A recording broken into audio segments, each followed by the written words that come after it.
যদি আল্লাহ আপনাদের সুযোগ দেয়, আপনারা দায়িত্ব পান, তাহলে প্রথম 100 দিনে বিশেষ কি কর্মসূচি আপনাদের?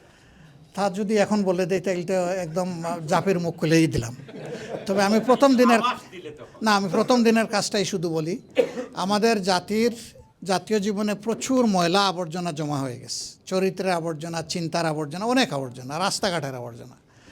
তো আমাকে একই প্রশ্ন আমার নির্বাচনী এলাকায় কিছু মানুষ করেছিলেন। তাই আমি বলেছি যে ইনশাআল্লাহ নির্বাচনের পরের দিন আমি বিজয়ী হই অথবা না হই, আমি ডান হাতে নিব ঝাড়ু আর বাম হাতে কুদাল, এটা নিয়ে আমি পরিচ্ছন্নতা অভিযানে নামবো ইনশাআল্লাহ। এবং ফজরের নামাজ পড়বো এই এলাকার কোনো একটা মসজিদে। তারপরে আমি আমার মতো করে শুরু করব। তো ওখানে 300-400 মানুষ ছিল বিভিন্ন বয়সের, সবাই চিৎকার দিয়ে বলল যে আমরাও থাকবো আপনার সাথে। তার মানে সবাই ফিল করে যে আমাদের সমাজটা আসলে আবর্জনায় ভরে গেছে, এটা পরিষ্কার করা দরকার।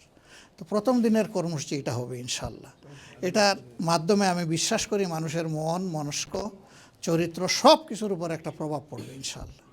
আমরা এটা দিয়ে শুরু করব, বাকি 99 দিন জেনে যাবেন, সমস্যা হবে না ইনশাআল্লাহ।